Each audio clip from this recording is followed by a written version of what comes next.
கள்ளக்குறிச்சி ஊராட்சி ஒன்றிய அலுவலகத்தில் மாற்றுத்திறனாளிகள் சார்பாக ஒன்றிய குழு உறுப்பினர் பதவிக்கு வேட்புமனு தாக்கல். தமிழகத்தில் உள்ளாட்சி அமைப்புகளில் மாற்றுத்திறனாளிகளுக்கு இடஒதுக்கீடு அடிப்படையில் நியமன பதவி வழங்க சட்டப்பேரவையில் தீர்மானம் நிறைவேற்றப்பட்டு அது அமல்படுத்தப்பட்டுள்ளது. அதன் தொடர்ச்சியாக தமிழகத்தில் பல்வேறு பகுதிகளில் மாற்றுத்திறனாளிகள் ஒன்றிய குழு உறுப்பினருக்காக வேட்புமனு தாக்கல் செய்து வருகின்றனர்.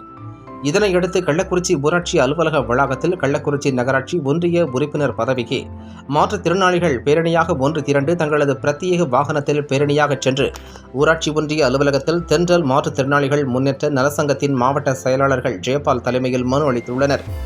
மேலும் மாற்றுத்திறனாளிகள் ஒன்றிய உறுப்பினர் பதவிக்கு வண்ணன்சூர் கிராமத்தைச் சேர்ந்த சேதுராமன், கள்ளக்குறிச்சி தென் கீரனூர் பகுதியைச் சேர்ந்த சமுதரராஜன், வீர சோழபுரத்தை கிராமத்தைச் சேர்ந்த மணி, சிறுவங்கூர் கிராமத்தைச் சேர்ந்த பாலச்சந்தர், கள்ளக்குறிச்சி பகுதியைச் சேர்ந்த வீரமுத்து மற்றும் கள்ளக்குறிச்சி பகுதியைச் சேர்ந்தவர்கள் வேட்புமனு தாக்கல் செய்தனர். செய்திகளை உடனுக்குடன் தெரிந்து கொள்ள தீரன் நியூஸ் சேனலை சப்ஸ்கிரைப் செய்யுங்கள் மற்றும் பெல் பட்டனை அழுத்தி விடுங்கள்.